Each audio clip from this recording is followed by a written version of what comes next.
Okay, hi everyone, and welcome to my talk, Cult or Cuisine, Birds in Medieval Scandinavia and Iceland.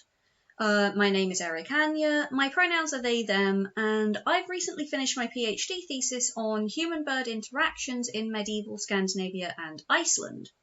While my thesis looked at quite a few different birds, I thought that for today's talk I would focus on two in particular, ravens and chickens. I thought I'd focus on these because they give quite a nice perspective on the many different ways that people thought about and interacted with birds in Iceland and Scandinavia in the medieval period. So I assume that if you're in a talk about Vikings and birds, you'll probably be thinking about ravens. These birds are commonly associated with Vikings in popular culture, and ravens are naturally found as wild animals throughout Scandinavia and Iceland. And while they aren't always as relaxed around humans as, for example, like the local crows on Parker's Piece are, they do still live around human settlements as they're a useful source of edible food waste. There's actually quite a lot of written sources that talk about ravens from the medieval period. First of all, there's skaldic poetry, which is poetry that's attributed to skalds, or poets. For the most part, these poems mention ravens in quite a specific context. Ravens are associated with battle, and they appear after a battle has taken place, and they feed on the corpses that have been left behind. So you might, for example, get a victorious warrior being called the nourisher of the raven. Ravens are usually referred to using kennings that combine the name of a bird that isn't a raven with a word associated with battle. So, for example, you might call them the gosling of the sword or the seagull of blood. I'm not going to go too deep into kennings here, but basically they use two words to stand in for something else. So a raven might be the swan of wounds, the sea might be a road of the whale, a generous person might be the breaker of gold, etc., etc. And because a lot of poems are about warriors and about battles, ravens are associated with battle. Ravens appear a lot in skaldic poetry. Outside of skaldic poetry and kennings, ravens are still associated with battle. So in the poem Reginsmaul, which is in the 13th century Icelandic manuscript, GKS 2365 quarto, also known as the Poetic Edda, it is said that there are many good omens, if men know them, at the swinging of swords. I believe that the dark raven is the faithful companion for the tree of swords. Here we've got a couple more kennings. Swinging of swords is battle, tree of swords is man. Similarly, in the skaldic poem Haraldskvæði, a talking raven tells a Valkyrie that we have followed the son of Halfdan, the young prince, since we came from the egg, and in Jarl Saga and Sturlunga Saga, which are two prose texts that are set in Iceland, ravens are said to follow groups of people before a fight. So here we've got several different sources all saying you will see ravens before a battle, and this may indicate your luck. But probably the big one is the connection between ravens and Odin. Odin is said to have two ravens, Hugin and Munin, or thought and memory. In the Prose Edda, which is a 13th century overview of Norse myth, it is said that two ravens sit on his, Odin's, shoulders and speak into his ears all news that they see or hear. He sends them out at dawn all around the world, and they come back for the morning meal. Through this, he becomes knowledgeable about many events. Thus, people call him the raven's god. And then it quotes the older poem Grímnismál, where it says that Hugin and Munin fly out each day over the world. I fear that Hugin may not return, but I worry more about Munin.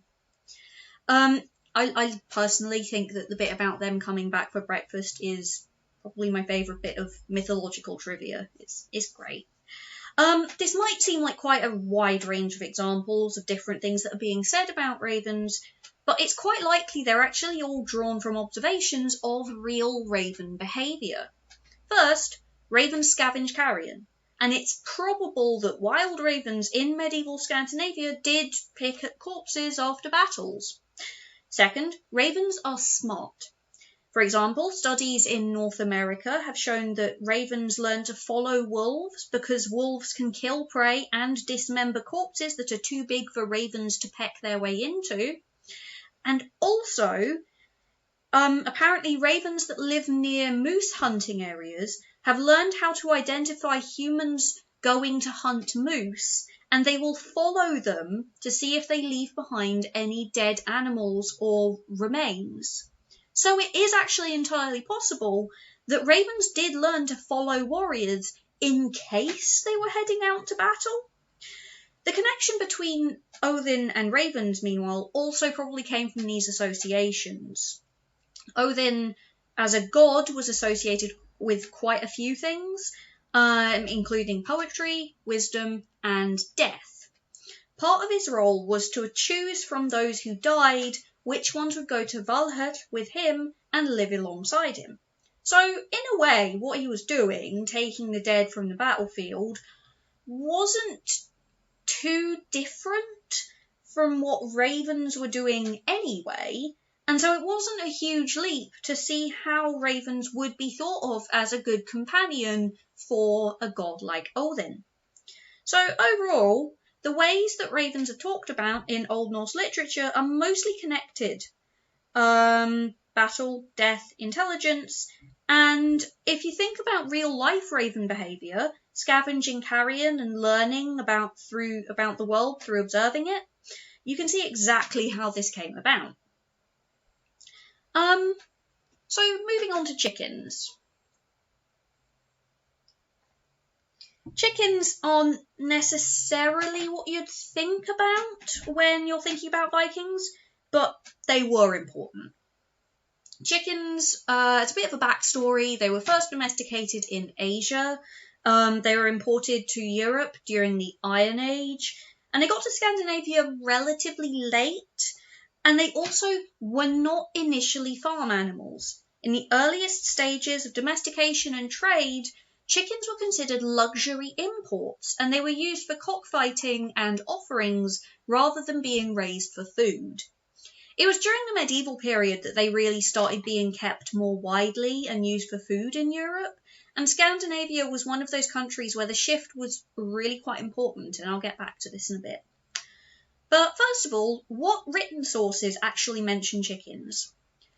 Unfortunately, we don't have a huge amount of them. There's Völuspá, which is a poem from the same manuscript as Regnsmál. It describes the beginning and the end of the world, and in this it says, "Joyful Eikthyr, giantess's shepherd, sat there on a mound and struck a harp. A fair red rooster crowed to him in the gallows wood. That one is named Fjalar. Gutlinkambi cried out to the Aesir. That one awakens the men at the Warfathers," so at Odin's place. "And another crows beneath the earth, a soot-red rooster at the hall of hell."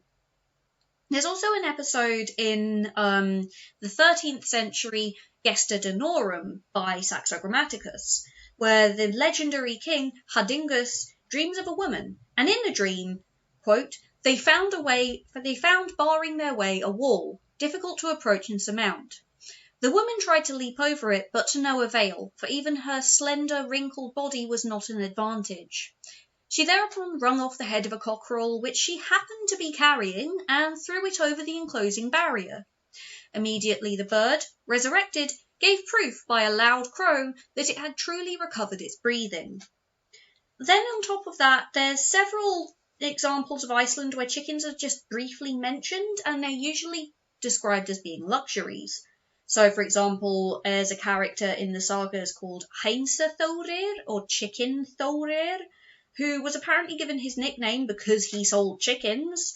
And in the early modern writers, Ottar Einarsson and Peder Hans Resen both say that in Iceland, chickens were only found in the homes of the rich.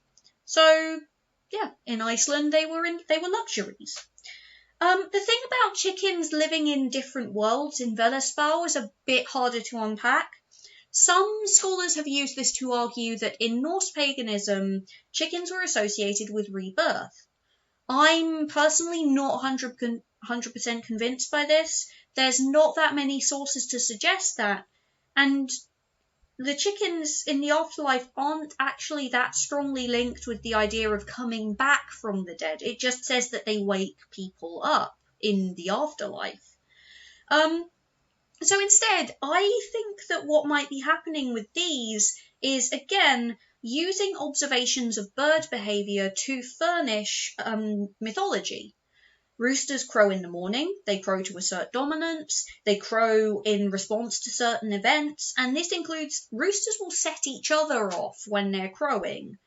And this chain reaction of rooster crows throughout the different worlds in Velaspal could be suggesting that the events in these worlds are linked, as their roosters can hear and respond to one another. And as for the story about Hedingus, this may be connected to the use of chickens in sacrificial offerings, including grave goods in pre-Christian Scandinavia, as well as later medieval stereotypes regarding pagan animal sacrifice, rather than referencing any specific pagan Norse belief. So far I've looked at written sources.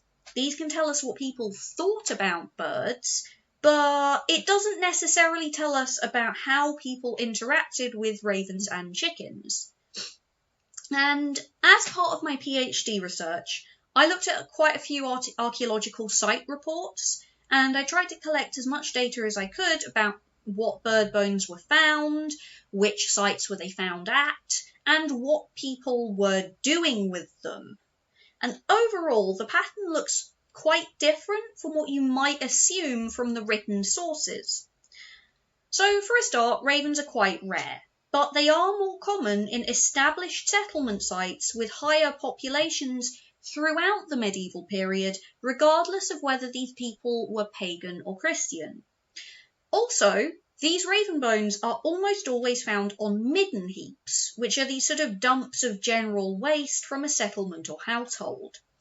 These bones usually don't show any signs of butchery or captivity, so these were wild birds that died in or around the settlement, presumably from natural causes, and basically they were thrown in the bin. There are a couple of exceptions. There's the Christian medieval settlement at Coigru in Orkney, where ravens and eagles appear to have been shot and discarded to protect livestock, and a 13th century farm in Skuggi Horgaurdalur in northern Iceland. Here, raven bones were found with butchery marks, suggesting that they were eaten. This is weird. Not least because eating ravens was illegal in medieval Iceland under laws derived from biblical rules concerning what birds you can and can't eat. Also, there are no ptarmigan or freshwater fish bones found at this site, and these were the important sources of wild meat in Iceland. The archaeologists who worked on this site do have a suggestion as to why this was happening. Basically, the farmers who occupied this land were tenant farmers who only lived there in certain seasons. And so it's possible that the landowners actually retained the hunting rights for the good stuff, ptarmigan and freshwater fish. As a result, the tenant farmers ate ravens because they were desperate. Overall, though, the archaeological record suggests that while people definitely watched ravens and thought about them, they didn't really interact with them unless they had to. But when it comes to chickens, things change. So, like I said, chickens were imported from Asia, and they became an established part of everyday life across the course of the Iron Age and medieval period. The earliest evidence we have is from Roman-era Iron Age burials in Denmark. Chickens here were included in rich burials as offerings and/or status symbols because they were an imported luxury. During the medieval period, however, chickens became increasingly common in population-dense areas of Scandinavia, especially urban settlements and trade areas, and in those settlements, they actually tended to become the most common bird bone by quite a long stretch. while in rural settlements and noble households, wildfowl bones are generally more common. This indicates two things. First, chickens were no longer prestige goods. They had become sort of a standard livestock animal, and so prestige had moved on to hunting, especially with dogs and hawks, because, well, you needed to employ someone to look after your dogs and someone else to look after your hawks, and that's a great way of showing how much money and time you have. Second, chickens were increasingly associated with areas that had a high population density. Chickens require less space and food to keep than larger livestock, and so this makes sense, but they still give a regular source of protein in the form of eggs. While people who lived in rural areas were more able to supplement their diets with larger livestock, with wildfowl and wild bird eggs, people in high-density areas did not necessarily have access to these options, and so they turned to chicken keeping instead. So in many ways, the history of urbanization in Europe is tied to the history of chickens in Europe. And then when we get to Iceland, things look different. So I already mentioned that chickens were mentioned in written sources as being kept by the rich, and this does seem to have been the case. Chicken bones are super rare in medieval Icelandic sites. Some people have argued that this was because it was too expensive to feed them, but this might not have been the case because isotope analysis of medieval Icelandic chicken bones suggests that they were fed with household scraps, especially fish. Instead, it might have been more to do with the climate. Chickens are smaller and more delicate than most other livestock animals, and so it's possible that it was just too much effort to house them safely, especially when Iceland had such an abundant amount of wild birds. And this is something else that's actually really interesting. So, I mentioned that in Danish and Norwegian archaeological sites, the amount of chickens and the amount of wild birds tends to be inversely proportional to one another, suggesting that chickens were used to supplement the dietary niche occupied by wild birds and or vice versa. In Iceland, which was settled after the adoption of chickens as an agricultural staple, there are sources such as the number of bird bones in excavations of very early settlements such as Tjarnagata 4 that suggest that settlers had to reconfigure their diets to accommodate a lack of chicken eggs or meat. Later Icelandic law codes such as Grágás and Jónsbók suggest that there might have actually been overhunting of wild birds in the early period, as they have laws concerning wild birds, and I've got one from Grágás here. One should not hunt geese, nor ducks, nor eider, nor terns, and these are all quite prestigious or at least quite nice wild birds to eat, within an arrow shot's distance of another's egg-laying site, even though he may hunt in his own land. One should not hunt birds in one's land so much that, although there was previously an egg-laying site, or there would be within an arrow shot's distance of it, the neighbours decree that the egg-laying site may be destroyed because of this. These laws don't appear in other Scandinavian law codes, which suggests that they had been introduced post-settlement to deal with the different situation with wild and domestic birds, and how much hunting the Icelandic ecosystem could support before bird populations became unsustainably depleted. So, yeah, I hope you found this talk interesting. Overall then, people did spend a lot of time looking at birds and thinking about birds, especially ones that are so fascinating like ravens, but ultimately, quite a lot of the time these thoughts didn't translate to the interactions. Interactions were almost always driven by practical concerns, such as, are they eating my lambs? Or, is this bird laying enough eggs for me? And yeah, ravens are obviously interesting, but chickens were more important in everyday life. And really, in a lot of ways, the history of Europe would look very, very different without chickens. as people found out when they settled Iceland and had to rethink how they hunted wild birds in the absence of chickens. So yeah, hope you enjoyed this. If you have any questions, please feel free to email me, and I hope you enjoyed the rest of the festival.